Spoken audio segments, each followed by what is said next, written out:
Hello friends, welcome to this channel stock market info. तो चलिए friends, video को start करेंगे। डिस्कस करेंगे जीएमआर एयरपोर्ट्स को। जैसे कि फ्रेंड्स आपको पता ही है कि ये कंपनी एयरपोर्ट ऑपरेटर है। एयरपोर्ट को ऑपरेट करना, मैनेज करना, यही इस कंपनी का बिजनेस मॉडल है। तो इस सेगमेंट में फ्रेंड्स सबसे बड़ा राइवलरी जो है इस कंपनी का, वो है अडानी ग्रुप। जैसे कि आपको पता ही है कि अडानी ग्रुप भी इस सेगमेंट में एग्रेसिवली आगे बढ़ रहा है। तो जो जीएमआर एयरपोर्ट है फ्रेंड्स, इन्होंने अपना एक्सपेंशन प्लान्स जो है सामने रखे हैं, जिसमें आने वाले टाइम में ये $2 बिलियन जो है मतलब इन्वेस्टमेंट करेंगे। एक्सपेंशन प्लान अपना इन्होंने सामने रखा है। और कहाँ पर? 2 लोकेशंस हैं जिसमें ये 2 इंडिया के एयरपोर्ट्स को कवर करेंगे। तो इसको डिटेल में फ्रेंड्स डिस्कस कर लेते हैं।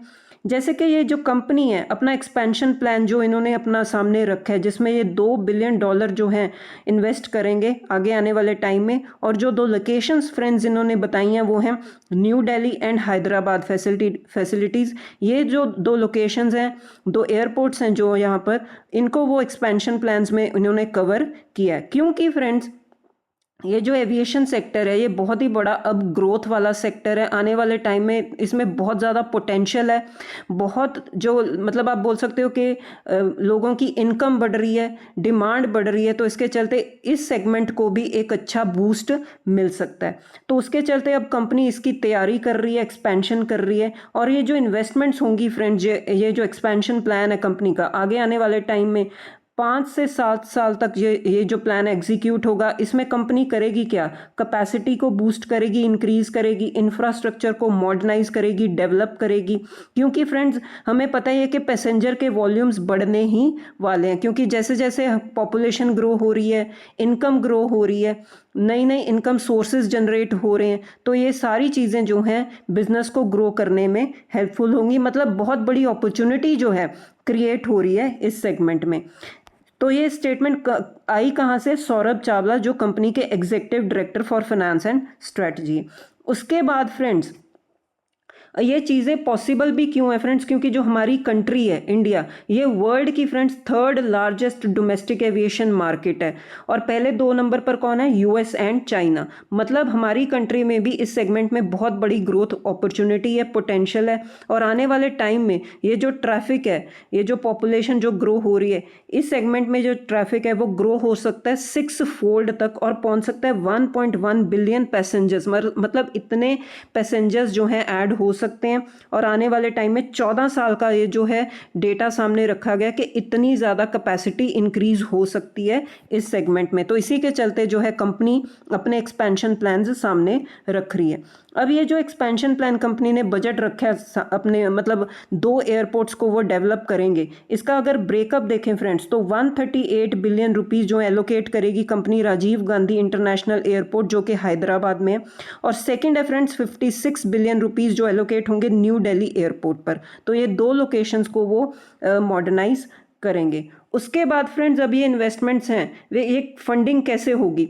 मिक्स होगा फ्रेंड्स डेट और इक्विटी का। मतलब दोनों ही सोर्सेज की तरफ से जो है फंडिंग रेज की जाएगी। उसके बाद फ्रेंड्स कंपनी ने एक और बात बताई है कि जो ये हैदराबाद का एयरपोर्ट है, जब इसको अपग्रेड करने के बाद, मतलब इन्होंने कैपेसिटी बताई है कि कितनी ज़्यादा जो है अकोमोडेशन पॉसिबल है। तो ये हैदराबाद जो एयरपोर्ट है ये अकोमोडेट हो जाएगा, मतलब अकोमोडेट करेगा 80 million passengers. Currently 34 million passengers जो है अकोमोडेट होते हैं। मतलब मॉडर्नाइजेशन के बाद मोर देन डबल हो जाएगी कैपेसिटी एयरपोर्ट की। तो बहुत ही बड़ा ग्रोथ प्लान जो है, एक्सपेंशन प्लान कंपनी ने सामने रखा है, जिसकी वजह से हम देख सकते हैं बहुत ही अच्छी जो है ग्रोथ निकल कर आ सकती है कंपनी के शेयर में भी, वो आप देखोगे, रिजल्ट्स में भी आप देखोगे। उसके बाद फ्रेंड्स एक चार्ट चेक ले लेते हैं कंपनी का। जैसे कि आप देख सकते हो कंपनी जो है 99 के आसपास जो है ट्रेड कर रही है। 348% के रिटर्न्स कंपनी ने अब तक दिए। 1 लाख करोड़ से भी ज़्यादा का जो है कंपनी का मार्केट कैप है। जब से कंपनी लिस्ट हुई है तब से शुरू में कंपनी ने बिगनिंग में थोड़ा सा जो है एक नेगेटिव सेंटिमेंट के चलते शेयर में गिरावट थी, लेकिन उसके बाद 2012 से लेकर अब तक कंपनी में एक अच्छी जो है एक धीरे धीरे ग्रोथ दिखाई है। क्योंकि फ्रेंड्स शुरू में जो था कंपनी हो सकता है, पॉसिबल हो सकता है कि कंपनी के बिजनेस में ग्रोथ ना हो, लेकिन जैसे जैसे अब इस सेगमेंट में ग्रोथ हो रही है, पोटेंशियल बढ़ रहा है, पॉपुलेशन बढ़ रही है, तो इसमें कैपेसिटी, पैसेंजर्स बढ़ने की जो पॉसिबिलिटी इंक्रीज हो रही है, वही हम देख रहे हैं कि कंपनी के शेयर में भी हम देख रहे हैं। दूसरा फ्रेंड्स, इस सेगमेंट में जो है बोल सकते हैं कि और भी कोई बड़ा प्लेयर है नहीं है, अडानी ग्रुप है और एक जीएमआर एयरपोर्ट है। तो ये कुछ रीजंस भी होते हैं कि कंपनी को बेनिफिट मिल रहा है। उसके बाद जाते जाते फ्रेंड्स कंपनी का शेयर होल्डिंग पैटर्न भी देख लेते हैं। प्रोमोटर्स के पास 67% के आसपास का स्टेक है। एफआईएस डीआईएस भी अच्छी होल्डिंग लेकर बैठे हैं। एफआईएस 21% के आसपास है, डीआईएस 5% के आसपास है।